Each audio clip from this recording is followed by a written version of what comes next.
Cameras is one of those things that we all struggle with.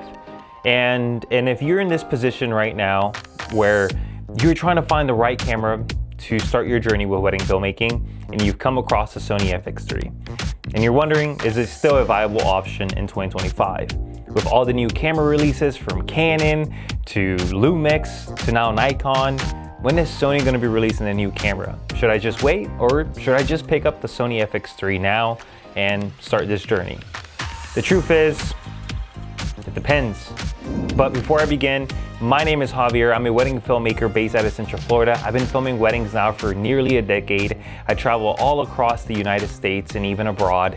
And I've used so many different camera systems. I started with Sony, switched to Fuji, to Canon, and now I'm back with Sony. And so I've been able to use all these different camera systems at different times, with some features that were absolutely amazing, and then some other features that were not so amazing. But now I've landed back to Sony. I've been using now the Sony FX3 for over a year. And I first started out with one Sony FX3 out of curiosity. One of my second shooters, he decided to switch from the Canon C70 and he picked up the Sony FX3. That prompted me to go ahead and pick one up for myself. Since he's my main second, I might as well learn this camera, how to color grade it and how to use it. And influence really does play a part. So I went ahead, I took the leap of faith. I purchased the FX3 knowing that a Canon C80 may be coming soon. And what it did is it taught me a few things. One, size really does matter. When you're filming weddings, and for me, I film weddings, I'm usually out in the field for about 11-hour days, sometimes 14-hour days, especially if it's abroad. You're traveling across different states and you're trying to find the right kit and system that's gonna work well for your workflow. For me, the criteria were, does it have timecode support? Does the system have great lenses that I'm going to use and take advantage of? And does it make sense for my business? Everything has to make sense financially as well. So those were really my biggest criteria. Can it shoot 4K 60? Can I have good float light performance? All those specs do matter, but there's also other solutions and workarounds to it. Having the Canon C70 or Super 35, I gotten used to not shooting full frame. I got used to compensating and purchasing lighting gear and having great lighting for my weddings, and honestly, I still do it even with the FX3, even though I have the 12,800 ISO options. But let me dive into why the FX3 is such a valuable camera, and it's why Canon really followed suit with the C50. It's its size, its convenience. The form factor is extremely important. For me, I wanted a camera that's extremely adaptable to many different situations. The way I film, it's not a one size fits all. I like to switch it up when it comes to what the couple is requesting. If a couple is requesting a more documentary film with more fast movements and a faster pacing, I probably want to go handheld, and I can either rig it up or I can go light handheld, and that just depends on the logistics of the day and what I'm feeling. But if a couple is wanting a film that's extremely elegant, that's extremely detail orientated, showcasing a certain feeling, then I'm probably going to be using a gimbal maybe for majority of the day. Maybe not for everything, but for majority of the day, I'll go ahead and choose to use a gimbal as a tool. So with the FX3, it's extremely simple to adapt it to any of those situations. It's form factor. And also when it comes to traveling, tomorrow I'm actually leaving to Philadelphia. I just got back 2 weeks from Italy, and I'll be heading again later on next month to New York and to Georgia. And so form factor does play a role when it comes to flying. Having a light gear kit, walking across airports with a backpack full of gear or a traveling case full of gear. I don't want to be carrying a heavy Canon C70. No, I'm not dissing the C70. I still love that camera. No longer have it because it doesn't make sense for my business. Now, the colors of the Sony FX3 has really impressed me.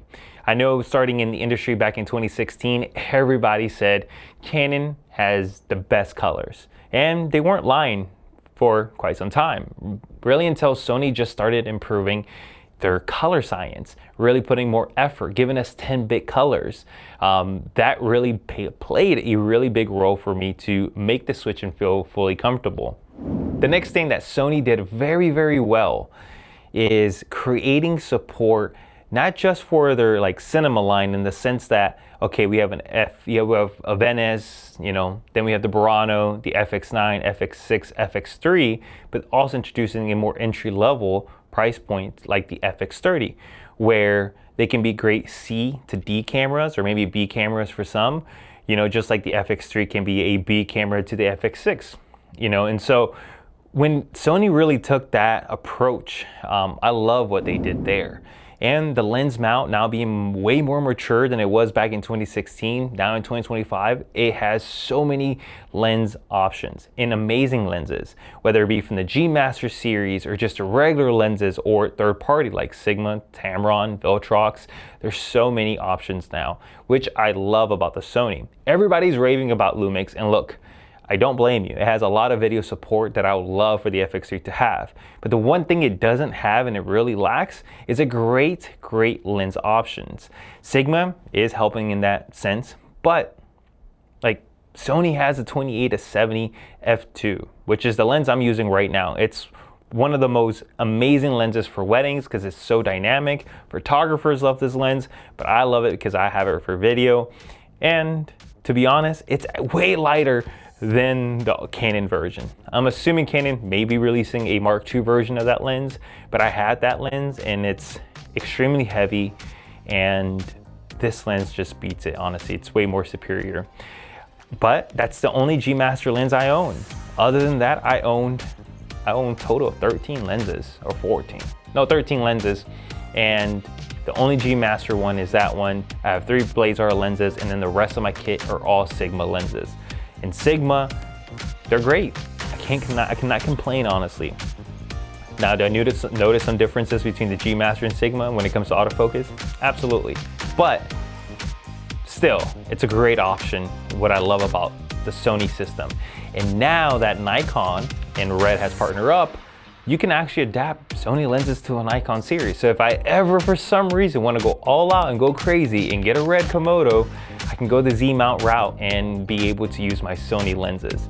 And I still wouldn't ever switch from Sony just because I love the autofocus. And I am waiting for the FX3 Mark II when that time comes out. But if you're right now in this situation needing to make a decision, go ahead, pick up the FX3. It's an amazing camera still, and it's still gonna be for quite some time. And to be honest, the only things that I feel that's missing on the FX3, what I would love to see in the next iteration, is this. Give me 4 stops of internal ND. That would be pretty cool, like the variable, if it's even a possibility. And if it's not, that's fine. I'd rather have IBIS, to be honest.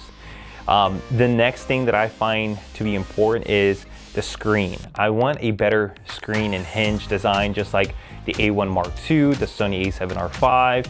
Give me that in the FX3 with a better screen. If we can get like a 4-inch screen and just increase the form factor a little bit, I think that would be absolutely amazing. It would be one of the best run and gun cameras that will ever exist. I mean, it already is one, right? It's just why Canon decided to create the C50 to compete against the FX3 and the FX30s. But if you give us that, right, the same, you know, screen like the new Nikon ZR, I believe, 4-inch screen would be amazing. The hinge design would be amazing. Internal NDs would be awesome. Other than that, I think it already is an amazing camera. I really don't care for resolution, because when it comes to resolution, it's just going to increase your file sizes, and that is like a chain reaction effect when it comes to your computer, your storage, everything else, and affects everything. And honestly, if it is a 7K camera, if it's oversample 4K, or if it's 4K and it's oversample 7K, like, I'll take it. Like, it would be completely fine with my workflow and everything that I do and produce amazing films. And give us more dynamic range. I think the dynamic range of the FX3 is very comparable to the C70. I will say this, that the highlight roll-off on the Canon C70 is just a lot better overall. It's more beautiful, but this camera is my favorite camera I've ever had when it came to wedding filmmaking. I have 2 Sony FX3s.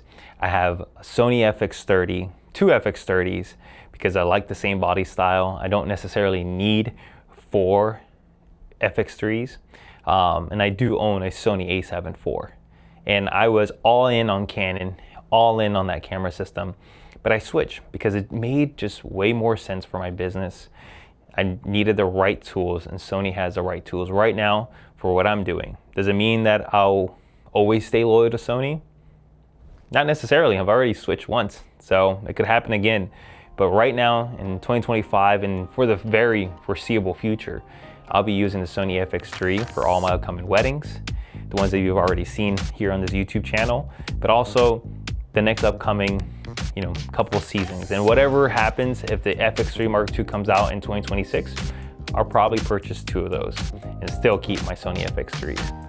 But with that being said, if you found this information valuable, go ahead, leave a comment down below. Let me know your thoughts. What options are you considering, of purchasing, whether it's a Sony FX3, going into Lumix, or maybe just going Canon with the C50.